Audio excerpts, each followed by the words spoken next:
카페는 커피를 마시는 공간이 아닙니다. 커피를 정말 맛있게, 음료를 정말 맛있게 해요. 근데 문제는 그 외적인 부분을 많이 놓친다는 거죠. 사람들이 만나기 위한 공간이라는 걸 인지해야 됩니다. 네, 안녕하세요. 권카페로 인사드립니다. 자, 오늘의 주제는 뭐냐면 카페는 커피를 마시는 공간이 아닙니다. 카페는 커피를 마시는 공간이 아니면 그럼 어떻게 대처해야 되냐, 이런 것도 좀 공부를 해왔으니까 우리 같이 서로 의논하고 혹시 더 좋은 의견 있으면은 댓글 달아주시면은 좋을 것 같습니다. 자, 여러 가지 이유 중에 첫 번째는 뭐냐면 사람들이 카페를 가는 이유에 대해서 잘 알아야 돼요. 자, 우리가 밖에서 친구들을 만난다. 근데 예를 들어서 오늘처럼 막 더워요. 또는 막 추워요. 밖에서 뭐 계속적으로 사람을 기다릴 수가 없습니다. 그러면은 첫 번째로 생각하는 공간이 바로 카페입니다. 카페에 가서 친구들을 기다리거나 아니면은 거기서 만나서 이야기를 좀 하면서 그 다음에 어디 갈지 정하고 뭐 이런 것들을 할 수 있는 공간이 커피숍이라는 거를 인지하셔야 됩니다. 바리스타 분들이 굉장히 잘 안 되는 게 뭐냐면 커피를 정말 맛있게, 음료를 정말 맛있게 해요. 근데 문제는 그 외적인 부분을 많이 놓친다는 거죠. 그래서 커피숍은 사람들이 만나서 이야기하는 공간이라는 거를 정확하게 인지를 하시고 우선 초점을 그쪽으로 한번 맞춰 보시는 게 좋을 것 같아요. 자, 두 번째, 커피가 맛있다고 하는 특정 카페들이 우리가 카페에 커피를 마시러 간다면 그 커피숍들은 무조건 잘 돼야 됩니다. 물론 거기 커피를 마시러 가기도 하지만 꼭 그렇게 커피를 잘한다는 집들이 커피숍이 잘 될까요? 자, 이거를 한번 깊게 생각해 보셔야 된다는 점이고요. 세 번째는 커피보다 디저트들이 더 잘 나가는 카페들이 많습니다. 그러면 우리는 지금까지 커피를 배워서 카페를 차린다라고 생각을 했지만 조금 생각의 전환을 해서 맛있는 디저트, 또 특이한 디저트, 그 카페만의 시그니처를 디저트화 시켜서 커피숍을 차려보는 것도 한 가지의 방법이 되겠죠. 자, 그 다음에 대형 공간에서 주는 여유로움을 즐기는 사람들이 더 많습니다. 예를 들어서 커피숍의 의자나 테이블들이 좀 옆 사람과 불편할 정도로 붙어 있다면 그런 곳들보다는 좀 넓고, 그리고 친구들이 4명일 수도 있고 5명, 6명일 수도 있잖아요. 그러면은 어쩔 수 없이 큰 공간을 우리가 찾아갈 수 있다는 거죠. 그래서 공간이 주는 그런 부분도 커피숍을 하실 때는 생각을 해 주셔야 되고요.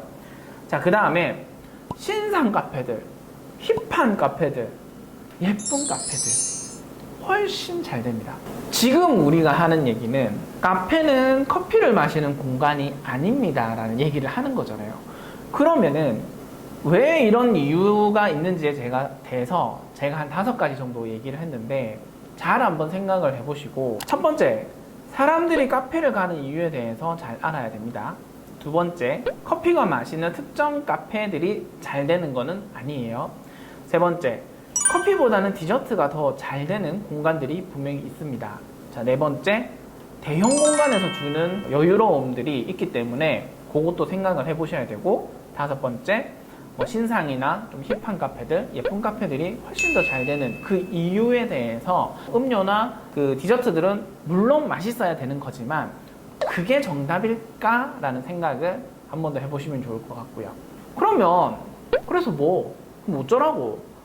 나는 공간적인 혜택을 못 줘. 위치도 좋은데 못 들어가. 나는 커피나 음료 같은 거는 자신 있어. 그럼 어떻게 해야 돼? 이렇게 생각하실 수 있을 것 같아서 또 한 번 더 생각을 해봤습니다. 카페는 사람들이 만나기 위한 공간이라는 걸 인지해야 됩니다. 저도 이거를 깨트리는데 굉장한 오랜 시간이 걸렸고 아직까지도 커피에 대한 욕심 굉장히 많습니다.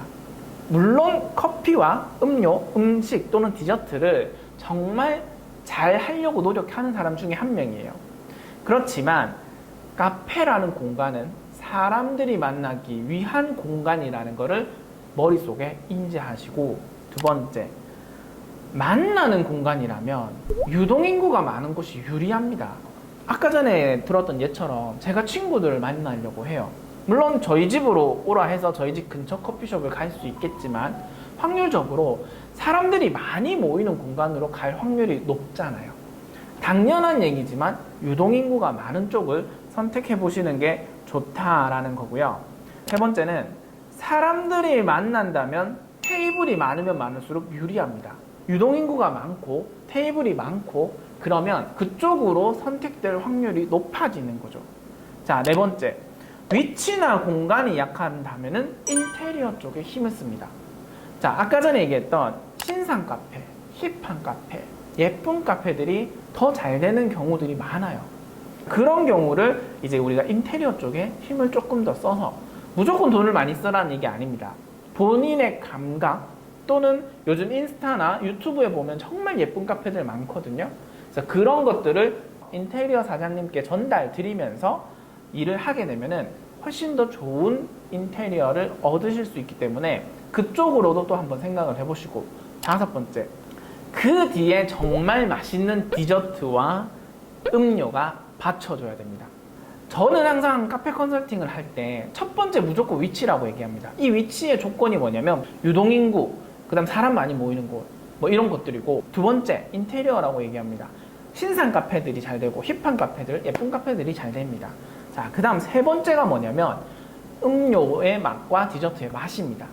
근데 첫 번째, 두 번째는 어떻게든 한 번쯤은 들어가서 우리가 먹어볼 수는 있는데, 들어가서 먹었는데 맛이 생각보다 별로다 라고 했을 때는 이 세 번째 때문에 재방문율이 떨어지게 됩니다.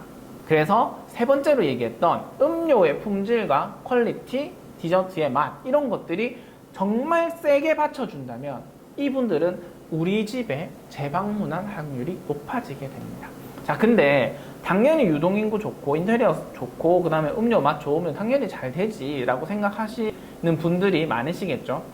자, 그래서 제가 생각을 할 때는 메인 거리에서 걸어서 한 10분 내외, 5분에서 10분 내외 정도 메인 거리에 그 옆 블럭, 그 옆 블럭 정도까지 비용이 조금 어려워서 그쪽으로 간다고 하면은 거기까지는 우리가 잘 한다면 손님들을 이끌어 올 수 있다라는 생각을 제가 해봤습니다. 저희 점포점도 메인 거리에서는 좀 벗어나 있고 벗어나 있는 곳에서도 2층입니다. 그래서 월세는 좀 더 저렴하면서도 넓은 공간을 이용할 수 있었다라는 생각을 해봤습니다.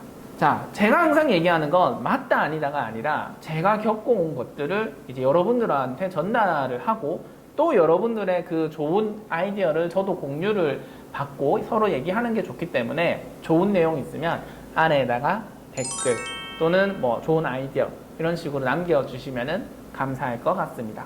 이상 권카페였습니다.